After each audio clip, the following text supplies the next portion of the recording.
Hola, buenas tardes, and welcome back to Central in San Luis Potosí in central Mexico. I don't know why I'm laughing. It's probably because I'm sat on the floor on a couple of cushions, but it's good lighting in this position, so it's all good. Now, long-term viewers, you might be wondering why I'm not in Reality 14. I attempted to get there today, but I had a problem with the bus. So luckily and kindly, my Airbnb host has offered to drive me there on Thursday, so that video will be coming soon. I promise. Now, because I have a free day now, I decided to sit on the floor and do a video I've been wanting to do for a very long time. This video might seem a bit crazy or unnecessary to some of you, and it definitely will, but for some of you it might not. And actually for me it doesn't seem crazy because it's something that is not annoying me, frustrating me maybe. Every day when I read comments on my videos, we're going to talk about British accents, more specifically my accent. Alright, so I'm going to start off by telling you a bit of the story. So in case you hadn't realised, I am from London in England. I was born there, I was bred there, born and bred Londoner, and this is a London accent, alright? And largely when I've been travelling in Europe, you know, Germany, Poland, Italy, never had an issue with people not being able to understand me, no problem. Similarly with Asia, you know, long-term viewers again, you might know that I spent a lot of time in Asia before I was in Mexico, before I came to Mexico last year, and generally not really a problem, except some countries, you know, for example, the Philippines, you know, when you speak to someone in the Philippines and they speak English, they mostly speak with a more American accent, American twang. And this is actually one of the reasons, the primary reason why I got involved with Italki in the first place and started teaching English, because I wanted to make people more aware of British English. And you know, I'd looked at a lot of companies like, you know, companies in China where they require you to have an American or Canadian accent. And I was just like, what? You know, English, England, you know, why do I need to have an American accent? But, you know, I've talked about that in other videos, why that is the case, so I won't go into it now. When someone in the Philippines, for example, is learning English, and I've learned this very much from teaching English for the last 18 months, is the fact that, you know, as an English learner, you're more likely to be watching American TV shows, American movies, whatever, that have people in them with an American accent. And also, in my opinion, okay, 18 months English teacher, okay, I have some experience.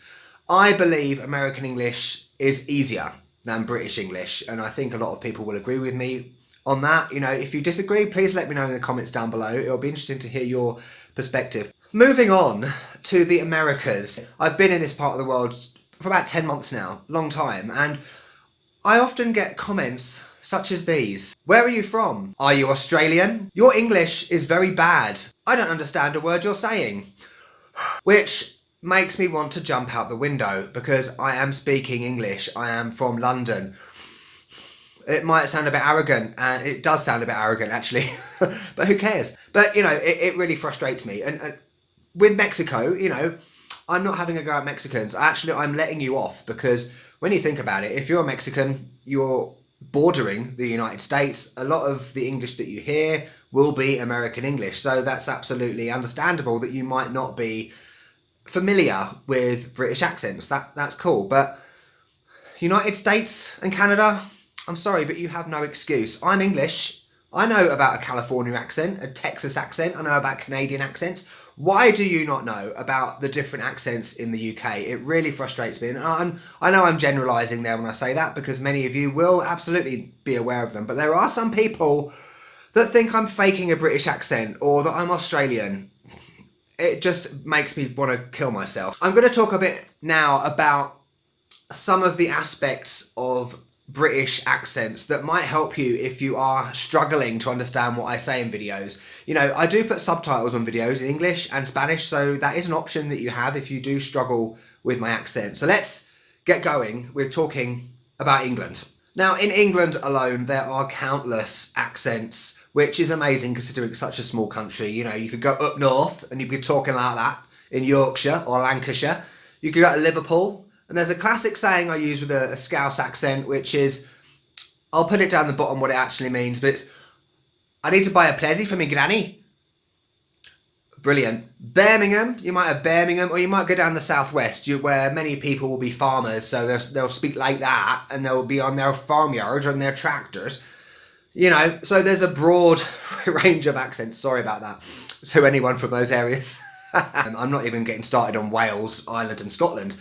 You know, but with London, I'm going to put a map on the screen now, okay? Here's London. And I'm going to put a little dot where I'm from. So I'm from the west of London, very much on the outskirts. Some people might call it Greater London. It's not really proper London, but it's within the M25. So I class it as London. And I come from a place called Feltham. Feltham, pronounced correctly. But I say Feltham. That's my accent, yeah? And it's very close to Heathrow Airport. So I'm going to talk about accents in London. So one of the biggest misconception, particularly from an American point of view, I find, in terms of movies and TV, not necessarily the people, is that many Americans or people in the world believe that people in England all speak like this.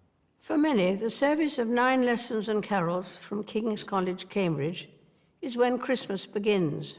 And forge a new role for ourselves in the world. Because Brexit means Brexit. And we're going to make a success of it. We all speak like the Queen or Theresa May, where everything is pronounced correctly.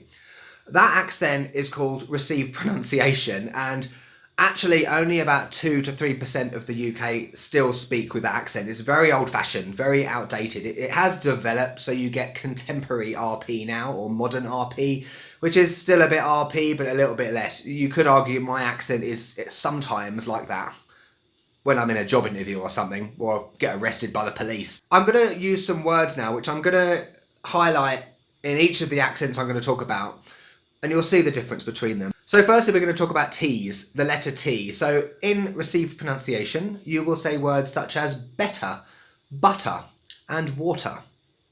Easy to understand, right? Because you're pronouncing everything correctly. One thing also about any British accent, really, with the exception of some, like Southwest, as I said before, is that you don't really pronounce the R's. So where an American would say car, driving my car, I would say driving my car, okay? Some other words we're going to look at are home and holiday. Home and holiday. You'll see the difference with that in a moment. Other words like with, through, and three. And finally, we're going to talk a bit about pronunciation, which is a lovely word to use as an example. Pronunciation. So that's received pronunciation. No one really speaks it, except if you're watching BBC News, if you're listening to Theresa May, or if you're watching the Queen's speech on Christmas Day, alright?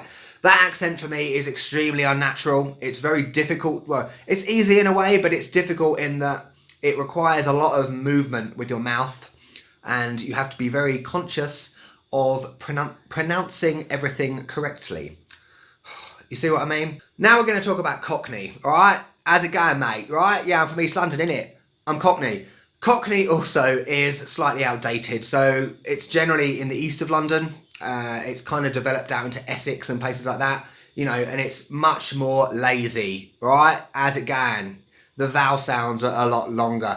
So with those words I mentioned just before, we'll look at them again. So if I was to say better, butter and water with a Cockney accent, it would be better, butter and water.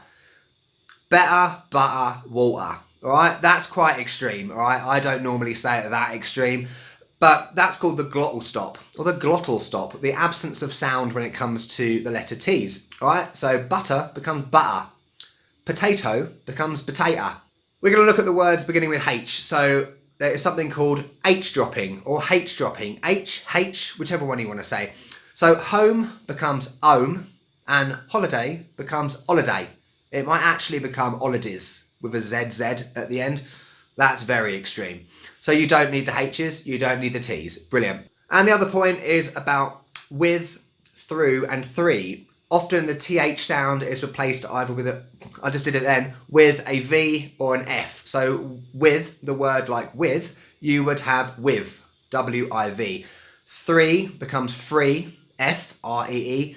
Through becomes through, and I actually used to speak like that when I was a child, and I remember I was about 10 or 11 and I had to in a way teach myself to do the th sound, which was very unnatural to me. It's a bit like now how I'm teaching myself how to say pero and perro. Still can't do it. And the last point is about the lengthening of the vowels. So with the word pronounce, you know, I would say pronounce in received pronunciation, but with Cockney I would say pronounce. So, yeah, like, so a classic one is how now brown cow becomes now brown cow, right? So it's completely different, right? Now on to my accent. So what is my accent? What do you reckon? Put down in the comments what you think my accent is. Some people will say Cockney. I am not Cockney because I'm not from East London. I don't speak to that extreme of laziness, but I'm not received pronunciation, okay? Because I don't speak posh. I mean, that's pretty obvious. You know, I'm from Feltham. You know, no one speaks posh in Feltham. It's a very common area. So the best way to look at it is think of like a line, okay? At one end you have received pronunciation, at the other end you have Cockney. Somewhere in the middle is my accent. It's called Estuary English, essentially. Largely because estuary, to do with the River Thames as it comes out of the west of London. So anywhere sort of west of London, Berkshire, southwest kind of, is this kind of accent, all right? Thousands and thousands of people speak, millions of people speak with this accent. So it's not uncommon. It is real English, all right? Ah, Christ. So with Estuary English, it's very much just a mixture of both. So sometimes I might use received pronunciation in terms of T's and H's. Sometimes I won't. Sometimes it might be a mix in the same sentence. So I might say something like, I've come home from me holiday. So I've used H dropping, but then I've used the H. Or I might say, I need to go to the shop to buy butter and water. I mix it up a bit. You know, it depends very much on the situation I'm in as well. So if, like I said earlier, if I'm in a job interview or a professional situation or doing English lessons, you know, I generally speak with a slightly more well-spoken accent. But, you know, if I'm down the pub in London with me mates, then I'll probably be speaking a bit more like that, you know? So I hope this video has clarified a few things for you. Maybe you have been curious about British accents, or maybe you've learnt something from this video, I don't know. Or maybe you're going to the UK and you just want to be more familiar with a British accent because no one speaks like the Queen. Okay, maybe a couple of people do, but not many. And if you would like further clarification to show that what I'm saying is vaguely correct, you can Google something or YouTube something called EastEnders. It's a UK soap opera that's set in the east of London. There is a bit of Cockney in there, but largely it does have a broad range of accents that is very common in terms of London. So yeah, watch that. No one speaks like the Queen, okay? And finally, if you are looking to improve your language skills or learn about British English or learn Spanish, learn Japanese, whatever, you can take advantage of Italki, who I've once again partnered with in this video. Now, Italki are a fantastic online language learning platform that allows you to speak to a native speaker. And this is amazing because think about it, when you learn a language in the classroom, you learn from a textbook, you learn grammar, you learn phrases that might not actually be used in real life. But Italki is great because that native speaker can help you learn culturally, i.e. they can give you the language, they can teach you the language that is actually spoken in real life. One of the other great things about Italki is that it is hugely affordable, so there are teachers and community tutors on there for as little as $10 US. Compare this to something like Rosetta Stone, which costs up to $200 US for a beginner CD. If you would like to take advantage of this offer, you can check down in the description below and in the pinned comment where you can get $10 US in Italki credits when you make your first purchase. Lovely, so thank you for watching everyone. I will see you in Reality Couture, I hope. Catch you later.